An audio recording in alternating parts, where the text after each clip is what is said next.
Antes eu te conhecia de ouvir falar, mas agora de contigo andar,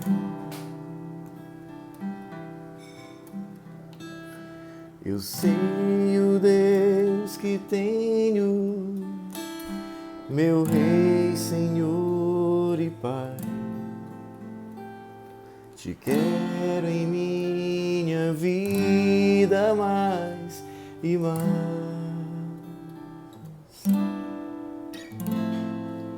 Antes eu te conhecia de ouvir falar,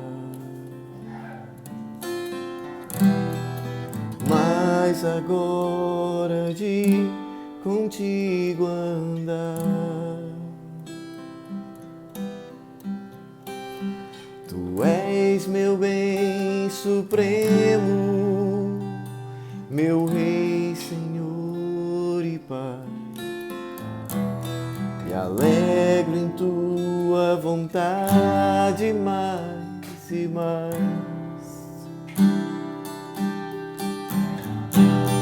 Tu sondas e conheces meu coração, Senhor.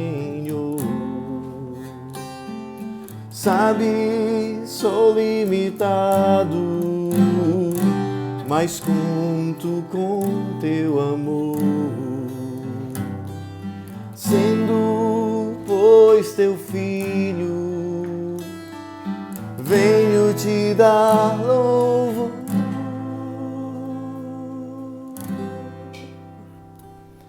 Que bom é tua vida em minha vida.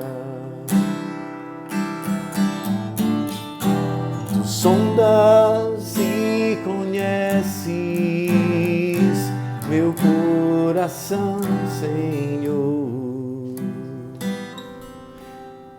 Sabes, de ti dependo e conto com teu amor. Sendo, pois, teu filho, venho te dar louvor.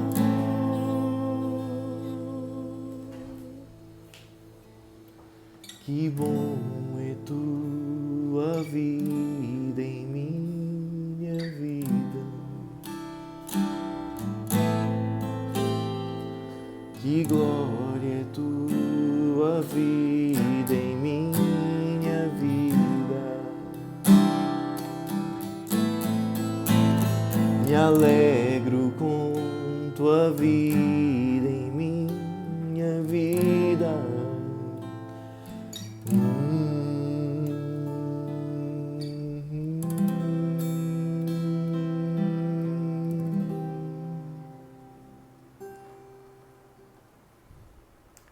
Olá pessoal, boa tarde. Vamos chegando.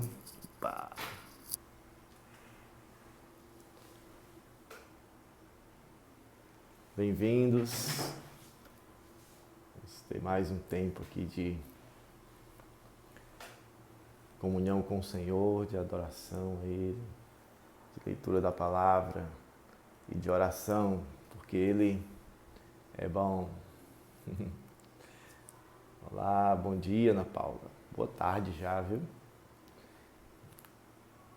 Tem um pessoal que, enquanto não almoça, não vira para boa tarde, né? Então, se fizer jejum, vai ser bom dia até de noite. Tudo bem, pastor Roberto já está aqui, Helena.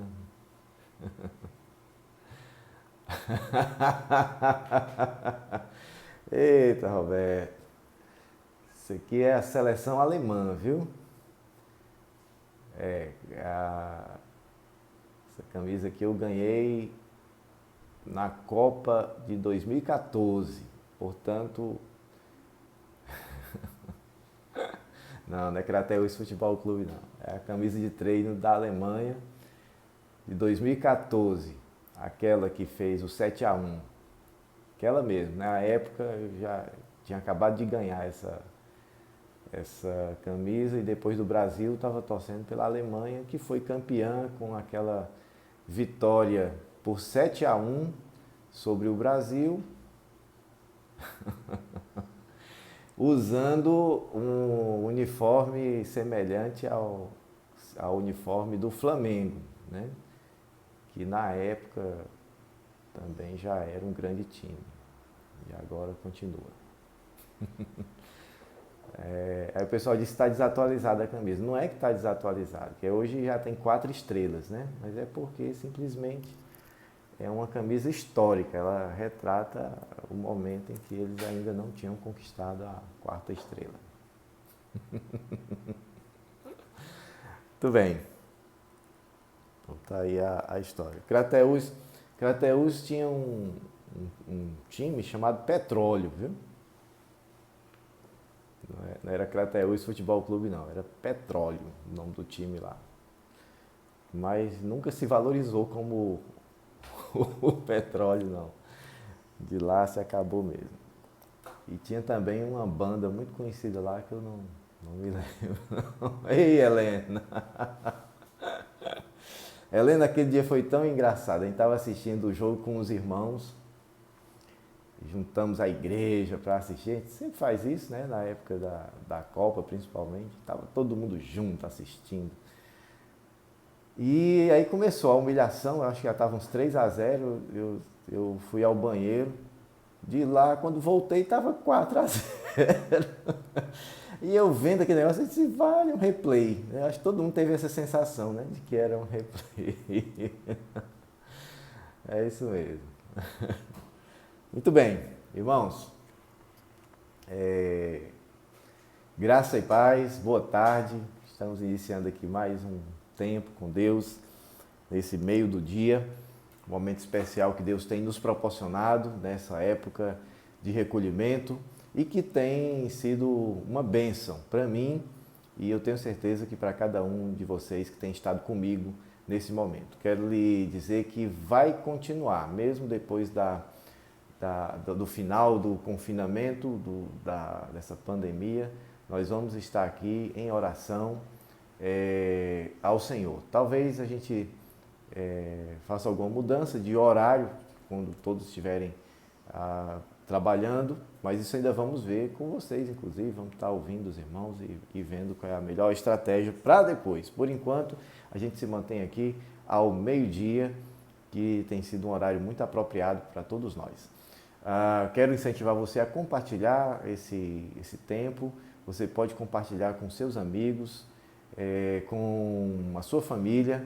Agora mesmo, nos seus contatos, você vai lá na setinha que fica ao lado da caixa de digitação das mensagens e lá tem essa setinha, esse aviãozinho aí. Você apertando lá, você vai encontrar os seus contatos. E aí você escolhe aqueles que você deseja compartilhar, você acha que precisa estar no momento de oração agora e eles vão receber a mensagem e poderão rapidamente vir e juntar-se a nós. Também esse vídeo vai estar disponível ainda hoje no Instagram e no YouTube, perdão, e de lá você pode assistir quantas vezes quiser e também pode e deve compartilhar. De lá você consegue compartilhar pelo WhatsApp, por e-mail, por qualquer formato. Você coloca lá para os seus amigos e parentes, né? Quero dar um abração aqui para todos que estão nos acompanhando. Estou vendo aqui o Davi, o Reginaldo, o Vitor, né? Helena, Roberto, Robson, Luiane, Ana Paula, eita, gente boa demais, todo mundo aqui, Yolanda, Rovanês, Juliane e outros aí que eu não vou citar os nomes, é muita gente aqui já com a gente aqui nesse momento. Quero convidar você para abrir a sua Bíblia no Salmo 10. Salmo 10, esse começo do livro de Salmos, né, ele é muito interessante porque... Opa, Vitor, é você mesmo. Os primeiros salmos, os salmos do primeiro livro, eles falam muito de situações difíceis, né?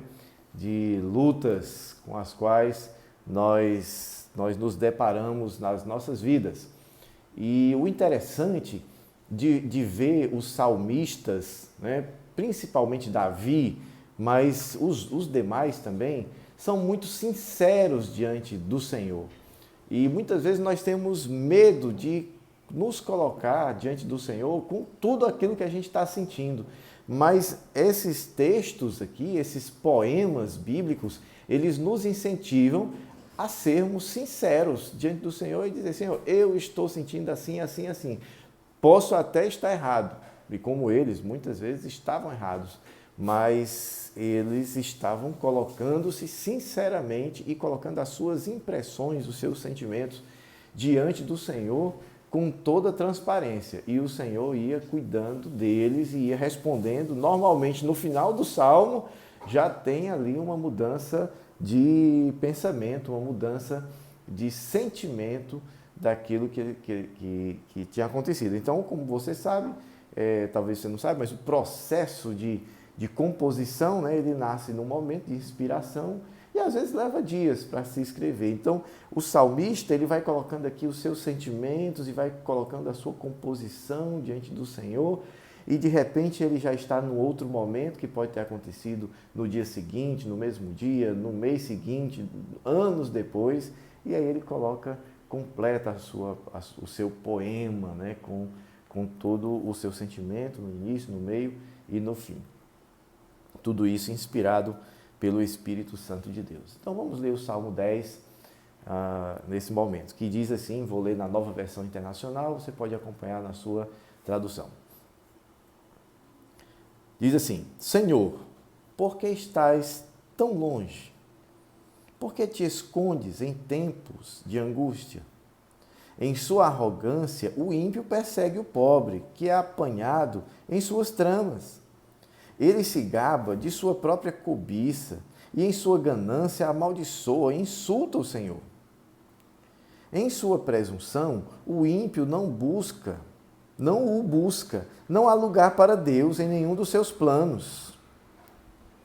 Os seus caminhos prosperam sempre.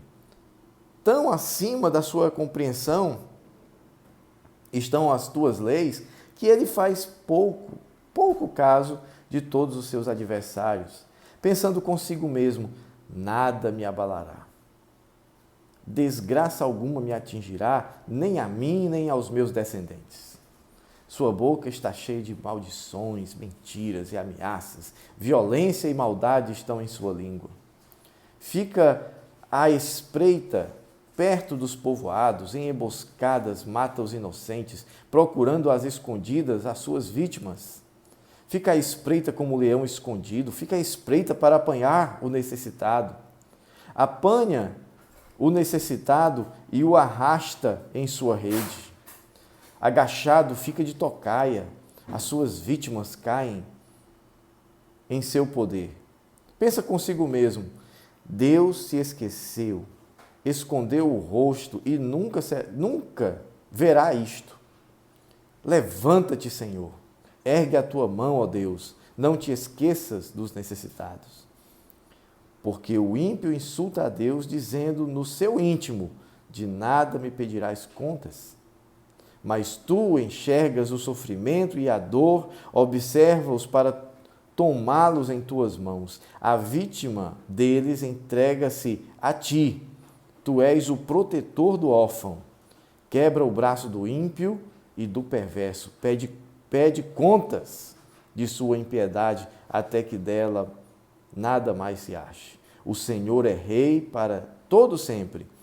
Da sua terra desaparecem os outros povos. Tu, Senhor, ouves a súplica dos necessitados. Tu os reanimas e atendes ao seu clamor.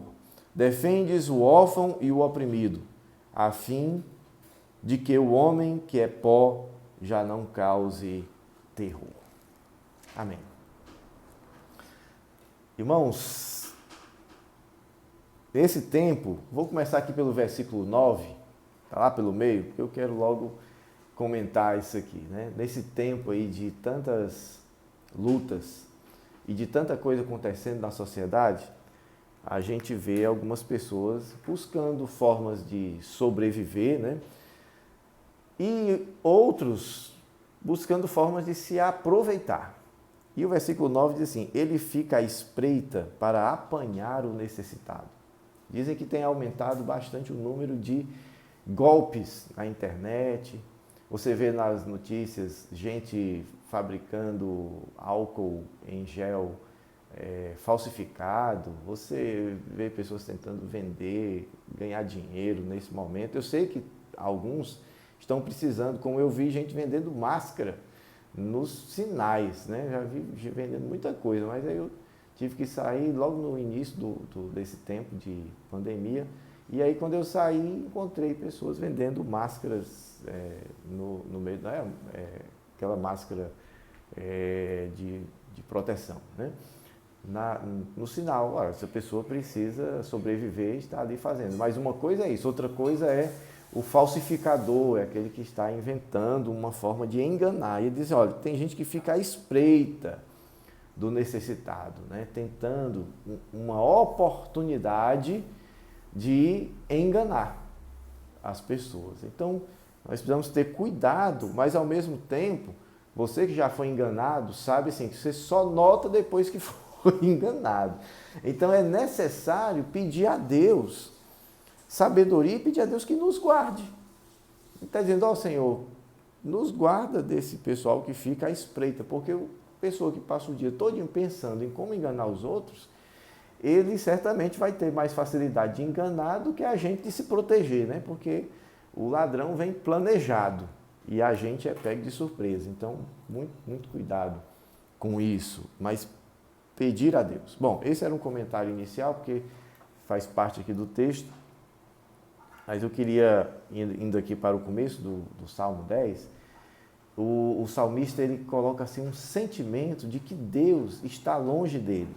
Ele diz, Senhor, por que estás tão longe? Por que te escondes em tempos de angústia?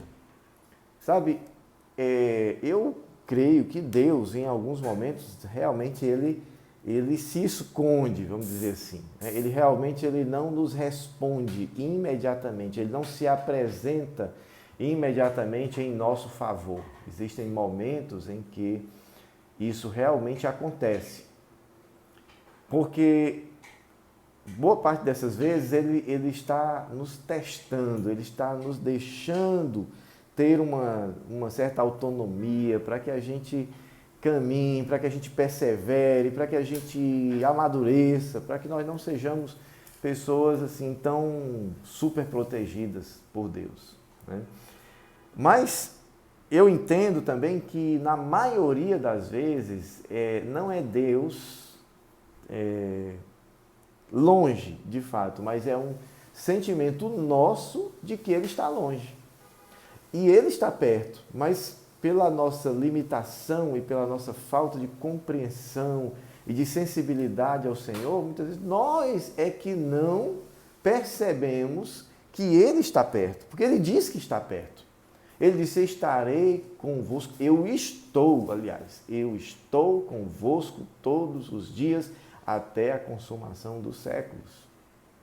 Então a palavra que diz que Ele está conosco, ela não pode mentir. Então Ele, mesmo quando nós o sentimos distante, Ele está perto. Minha mãe sempre conta uma história de um filho, e esse filho era adotivo. E esse casal tinha esse filho adotivo, e o menino estava começando a criar muito problema ali, e o pai resolveu ir fazer uma pescaria com ele. Foi um dia de comunhão só entre o pai e o filho. Eles saíram para passar o dia juntos e iam fazer uma pescaria. E aquele menino, ele estava por ali, daqui a pouco ele resolveu inventar uma traquinagem. O que ele fez? Ele jogou o chapéu dele, aquele chapéu que ele estava usando de pescador, jogou o chapéu na água, deixou a vara de pescar ali na beira da água e se escondeu atrás dos arbustos. Obviamente, quando o pai viu isso, viu aquele chapéu ali boiando na água, logo imaginou que o menino tinha se afogado. E então pulou na água e procurou esse menino, e mergulhou de novo, e mergulhou, e nada de achar o menino. Quando esse pai já estava cansado e desesperado, que saiu à margem, o menino saiu rindo de trás dos arbustos. Aí você já imagina o final da história, né? O pai pegou esse menino e o disciplinou naquele lugar ali, e aquela foi uma situação em que ele corrigiu aquela criatura, né? Aquele filho dele, o que nunca tinha acontecido. Muito bem, então eles juntaram as coisas, foram para casa, e o menino no caminho ia com o pai, ainda choroso, né? O menino, o pai ainda com raiva, e o menino coloca então a mão no braço do pai, aqui que estava dirigindo, aqui do lado, e disse: pai, agora eu sei que o Senhor é o meu pai. Agora eu senti que você realmente é o meu pai. Né? Então, a relação deles não era de verdade, de pai e filho. Era uma relação em que o pai não tinha uma aproximação tão grande, e o menino não percebia esse compromisso com o crescimento dele. Assim como o pastor Roberto colocou aqui nos comentários, diz: olha, é Deus trabalhando em nós. Como eu falei uns dias atrás aqui, como a águia ensina os seus pintainhos a voar, assim também Deus nos ensina. E muitas vezes ele faz isso, nos fazendo sentir que Ele está longe, para que nós o busquemos. Então, aqui era um sentimento do salmista de que ele estava longe. E aí o Senhor diz: por que te escondes? Logo agora, no tempo da angústia. Olha aí, como tudo estava girando em torno da cabeça dele, dos pensamentos do salmista. E não necessariamente era real. Ele diz: puxa, Senhor, na hora da angústia o Senhor desaparece. E não é assim.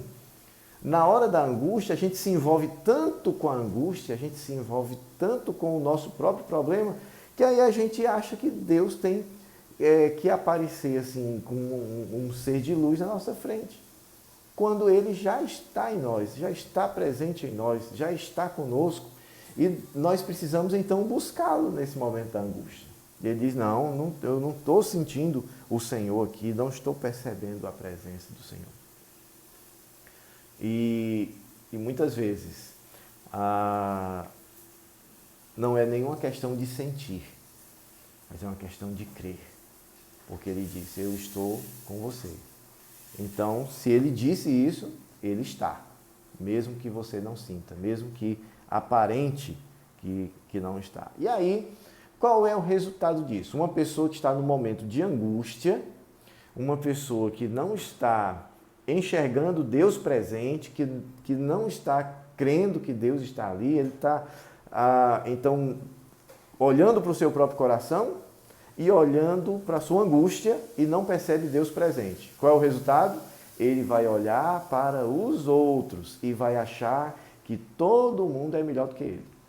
Que aí ele começa a dizer aqui: ó, os ímpios não são assim, os ímpios é tudo diferente. O jardim deles é mais verde, a grama é uma beleza, veja a casa dele é muito melhor. Lá não tem problema, a família dele, os filhos são tudo uma maravilha, não dão trabalho para nada.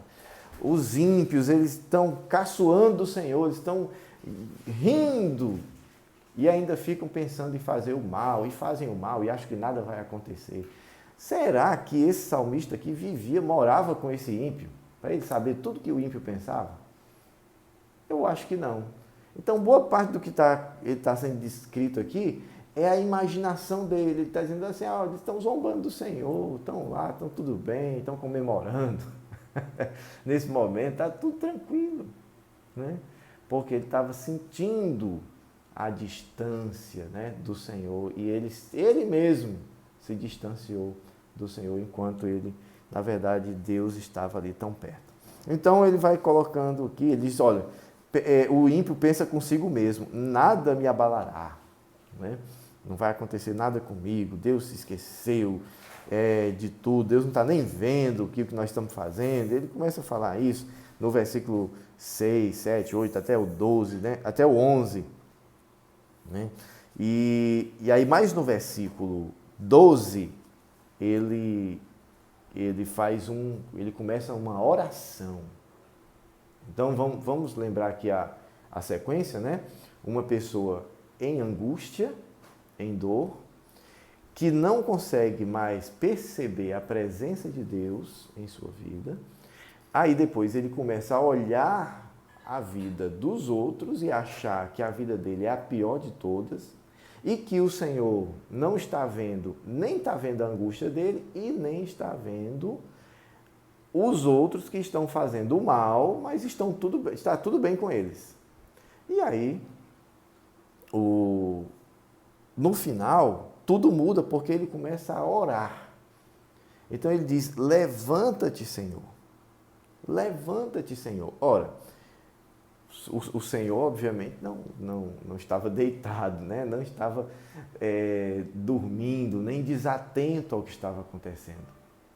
Então, essa expressão, levanta-te, Senhor, não é uma ordem do homem para com Deus. Oh, levante aí, faz alguma coisa, acuda, Senhor. Não. Quando ele fala isso, é o coração dele que está falando com o Senhor. Senhor, atende a minha oração. Ouve, Senhor, o meu clamor.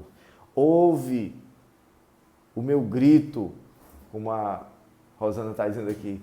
Ouça o meu grito no poço de amargura. Eu estou aqui nesse poço aqui e eu não posso sair, mas eu posso gritar. Então ele está gritando aqui. Senhor, levanta-te.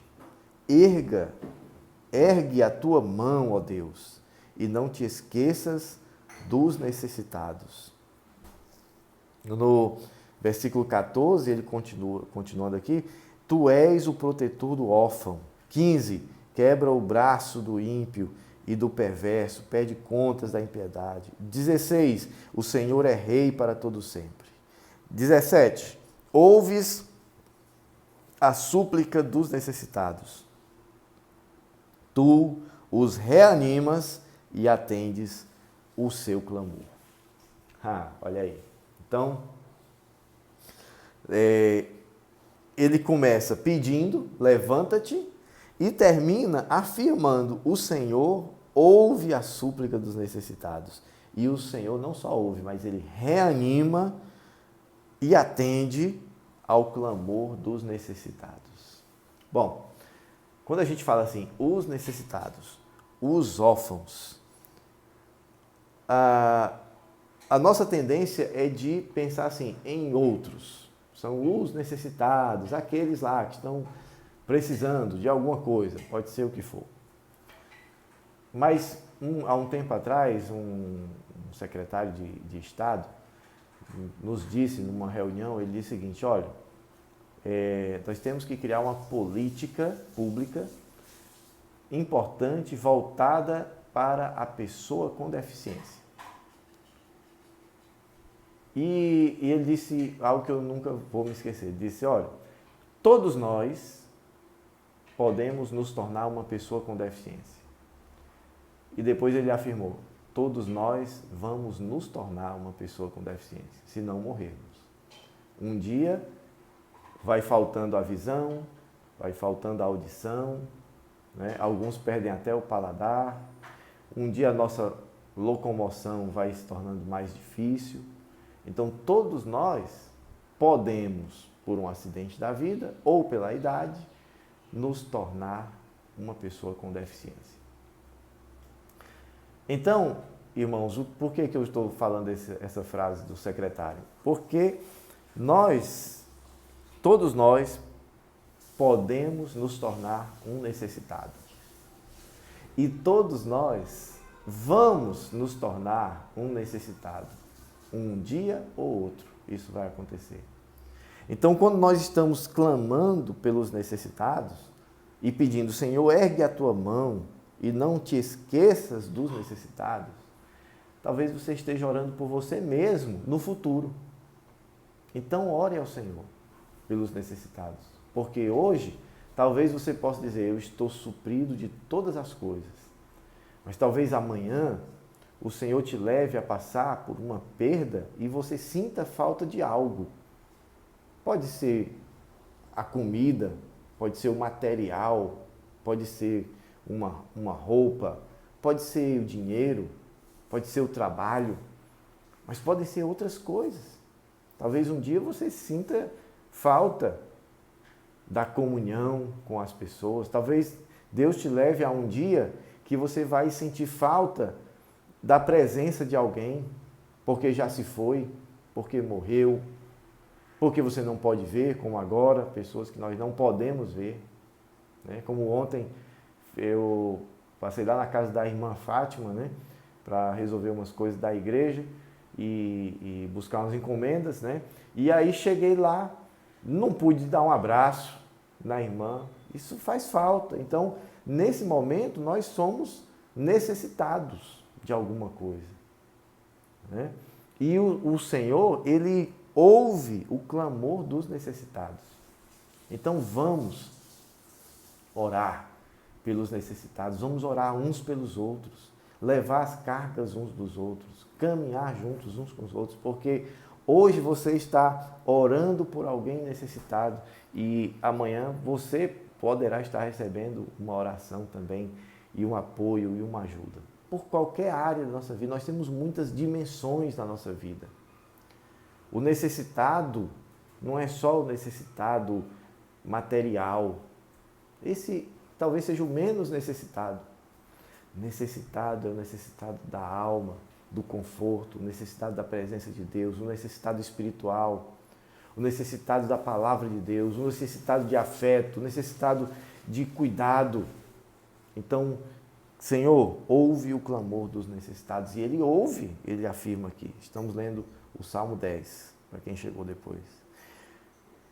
E Ele quebra o braço daqueles que antes exploravam o necessitado. Então, quem está falando? Deus não vai sair quebrando o braço das pessoas aí. Né? Mas Ele está dizendo o seguinte, ó, a força de ação, a força de exploração das necessidades será quebrada.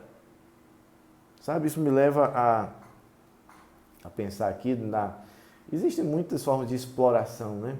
A exploração material que o capital faz, né? Ele explora materialmente as pessoas, ele empobrece alguns para enriquecer outros.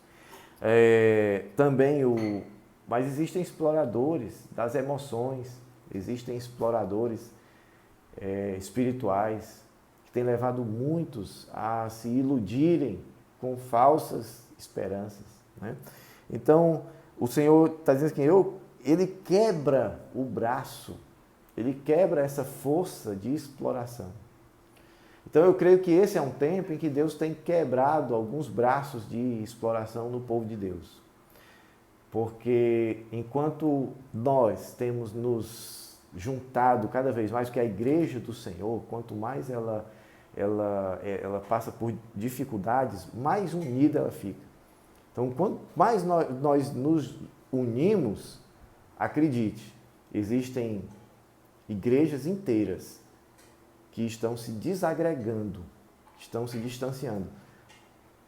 Não por culpa dos irmãos, mas porque elas não foram firmadas em comunhão, elas não foram firmadas em acompanhamento, em discipulado, em vida própria, em vida uns com os outros, em comunhão mesmo, na palavra de Deus, nas orações.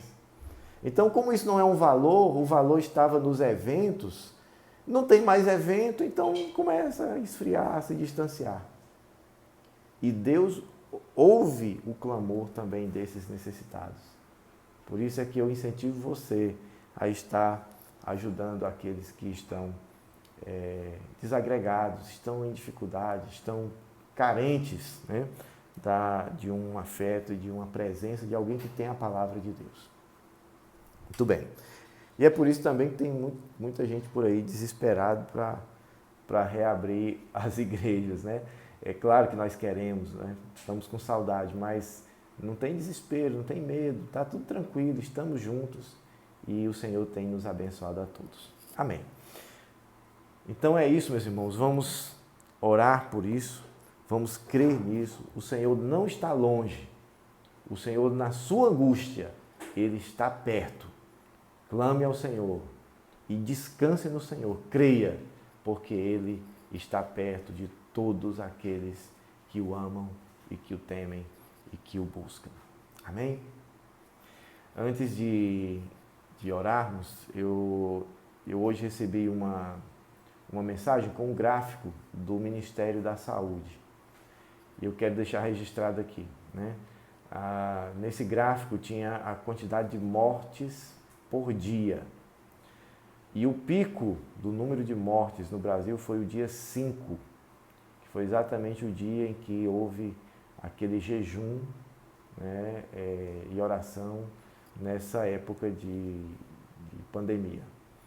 E a partir daí, nenhum dia teve mais mortes do que aquele dia. Sempre foi o número, ainda tem, mas um número decrescente de mortes por causa do coronavírus. Então, vou mandar depois no grupo, se não já chegou aí, no grupo da igreja. E é bem interessante, depois você pesquisa no Ministério da Saúde, se ainda está disponível lá, não sei, mas é bem interessante ver isso, é simbólico, né? Deus agindo a partir da oração do seu povo. Então vamos orar agora em nome do Senhor Jesus. Pai, obrigado porque o Senhor está perto, obrigado porque o Senhor está conosco e o Senhor acampa-se ao redor daqueles que o temem e os livra. Obrigado porque o Senhor está sobre nossa casa, sobre nossa vida. Obrigado porque na hora da angústia o Senhor é o nosso socorro e fortaleza. Senhor, eu te agradeço porque o Senhor também acode aos necessitados. E eu te peço, acode-o, Senhor, nesse momento. Acode todos os necessitados, os angustiados, os depressivos. Senhor, chega junto dos que estão enfermos em seu corpo, nos leitos dos hospitais, aqueles que estão respirando por aparelho, Senhor, esteja ali afofando o seu leito, esteja, Senhor, cuidando deles e trazendo saúde. Senhor, abençoa aqueles que estão trabalhando na linha de frente da saúde, Senhor. Quero pedir especificamente pelo Igor, que se voluntariou, vai estar trabalhando ali como fisioterapeuta, que o Senhor o abençoe, que o Senhor o guarde de todo mal ali, Senhor, e que o Senhor faça prosperar no seu trabalho todas as coisas, que ele veja a graça de Deus e ministre a graça e o poder de Deus juntamente com a sua técnica e a sua profissão. Juntamente com ele, todos aqueles que trabalham nessa área da saúde, Senhor. Abençoa aqueles que estão trabalhando nos serviços essenciais, de qualquer forma. Senhor, abençoa-os também. Abençoa quem está pegando os seus transportes públicos, se expondo, Senhor, ao contágio. Que o Senhor os abençoe também e os guarde. Senhor, cuida da tua igreja. Fortalece a tua igreja nesse tempo. Que nós estejamos nos revestindo do poder do Espírito Santo para agir nessa terra, para trazer sal e luz sobre essa terra, para sermos igreja e fazermos a diferença nesse tempo, com muita sabedoria, com muito poder de Deus. Em nome de Jesus é que eu te peço. Amém, amém e amém. Glória a Deus. Irmãos, mais tarde a gente vai ter, sim, Rejane também. Rejane, peço ao Senhor pela Rejane, ela tem feito esse trabalho, inclusive com vacinação em domicílio, está entrando nas casas dos idosos, né? Então, é um trabalho de muita exposição. Deus abençoe e proteja a Rejane e todos aqueles que trabalham na área da saúde. Meus irmãos, eu quero convidar você para estar conosco no estudo da Palavra de Deus nessa noite, às 7h30 da noite, né? 19h30, nós iniciamos pontualmente com o estudo da Bíblia. Então, nós estamos estudando Ezequiel. Acredito que hoje a gente já vai entrar na conclusão de Ezequiel, que é um livro profético pesado, né, que nos mostrou muitas coisas de como Deus está atento ao nosso procedimento e como Ele providencia a saída, né, para todas as coisas também. Então, quero lhe convidar para estar com a gente, convide também outros para estarmos juntos, tá bom? Forte abraço para todo mundo, muita graça e muita paz sobre a sua vida, sobre a sua família e sobre toda a igreja do Senhor. Tchau, tchau, um abraço.